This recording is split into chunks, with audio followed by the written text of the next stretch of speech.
Buenas tardes, mi nombre es Graciela Berenice Casas Barba. En la presente exposición se analizará la ilegalidad de una detención realizada en el marco del sistema penal acusatorio. El objetivo es demostrar que dicha detención vulnera derechos fundamentales de las víctimas al no cumplir con los requisitos establecidos conforme al artículo 16 constitucional y el artículo 146 del Código Nacional de Procedimientos Penales.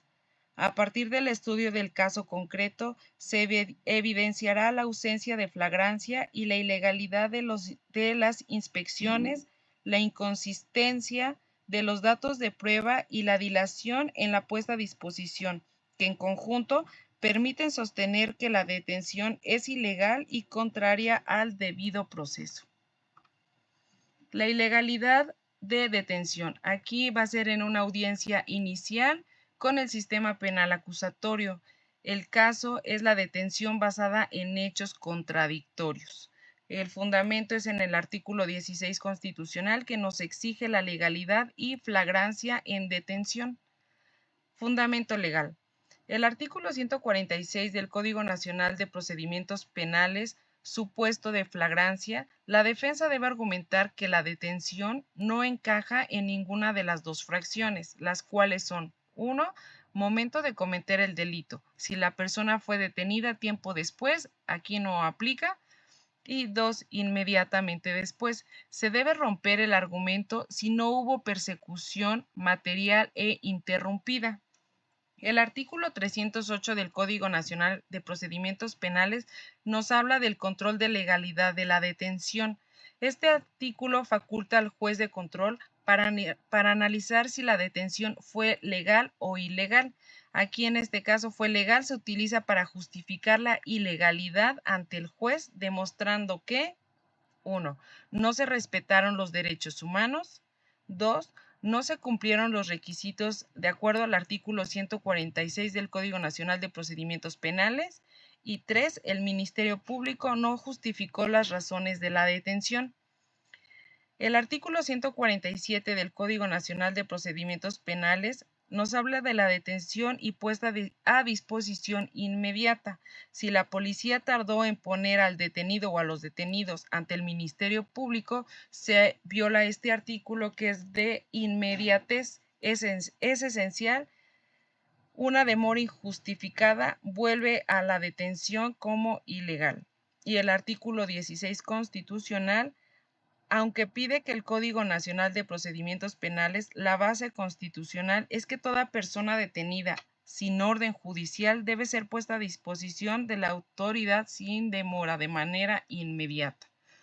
Aquí vamos a ver las inconsistencias que hubo en el caso. Como número 1 tenemos música a alto volumen contra un vehículo que no tenía radio. Los policías aquí señalan que intervinieron porque había música alta, pero el interveniario del vehículo indica que no tenía radio. Inconsistencia. El motivo inicial de la intervención es materialmente imposible.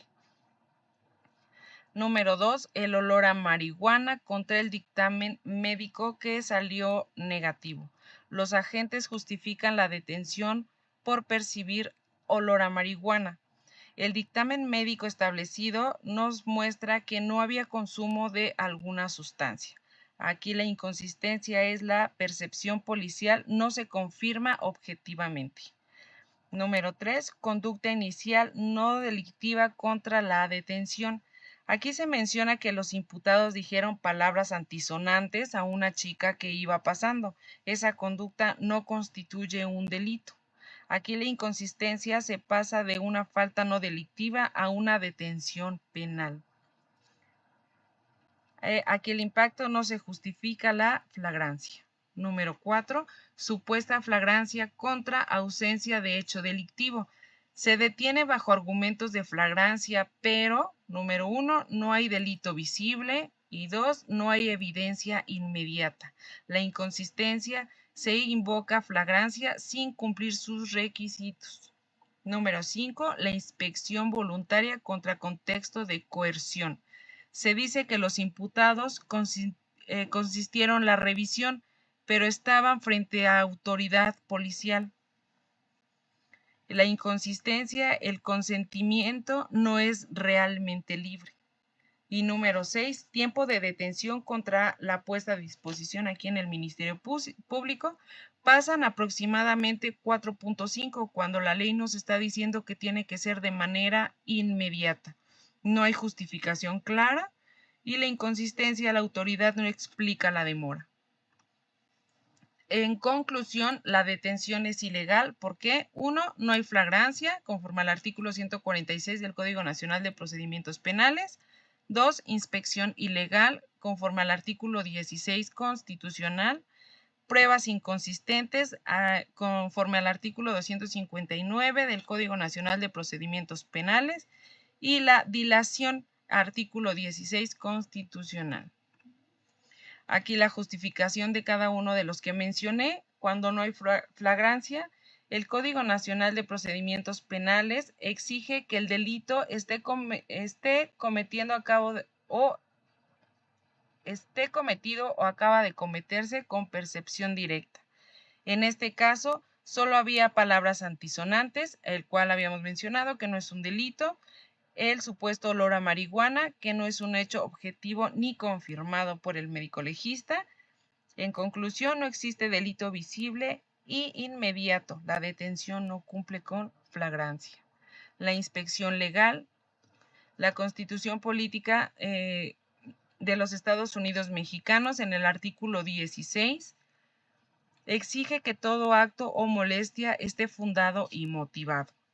En el caso, la revisión se basa en un hecho no comprobado, que es el olor, y el consentimiento se da bajo presencia policial, no es libre. Aquí la conclusión, no había base legal para inspeccionar, la revisión es arbitraria.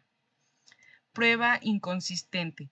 El Código Nacional de Procedimientos Penales. Las pruebas deben ser lógicas, coherentes y creíbles. En este caso, se dice que había música alta, pero el vehículo no contaba con un radio. Alegan consumo de drogas, pero el médico legista menciona que los estudios salieron negativos. La conclusión, la versión policial es contradictoria y pierde credibilidad. Y la dilación. La Constitución Política de los Estados Unidos Mexicanos, la persona detenida debe ser puesta a disposición sin demora. En este caso pasan aproximadamente 4.5 horas, 4 horas y media. No hay una explicación por parte de los policías y por qué fue el retraso. Entonces aquí la conclusión, se viola el derecho a la libertad personal. La detención se vuelve ilegal. El efecto jurídico, el juez debe declarar ilegal la detención y excluir pruebas. La inconsistencia clave, no existe base fáctica confiable para sostener la detención. Esto con fundamento en el artículo 97 y 101 del Código Nacional de Procedimientos Penales. En conclusión, el análisis integral demuestra que la detención carece de sustento constitucional y legal. No se actualiza el supuesto de flagrancia previsto en el artículo 146 del Código Nacional de Procedimientos Penales, ya que no existía un delito perceptible de manera directa, sino únicamente apreciaciones subjetivas de los agentes. A partir de ello, la inspección realizada resulta arbitraria y contraria, conforme al artículo 16 constitucional, a no estar debidamente fundada ni motivada. Además, la inconsistencia en el informe policial con la supuesta música en el vehículo sin radio, el olor a marihuana, contradictoria por el dictamen médico, afecta gravemente la credibilidad de los datos de prueba, cumpliendo el estándar de lógica y coherencia exigido con el propio Código Nacional de Procedimientos Penales. A esto se suma una dilación injustificada en la puesta a disposición, el cual vulnera directamente los derechos a la libertad personal. En conjunto, estos elementos no constituyen un simple irregularidad aislado, sino un patrón de actuación que transgrede derechos fundamentales de las víctimas. Por ello, el juez de control debe declarar ilegal la detención, excluir los elementos probatorios obtenidos y restablecer el orden constitucional, garantizando así el respeto del debido proceso del sistema penal acusatorio. Y bueno, pues eso es todo. Muchas gracias.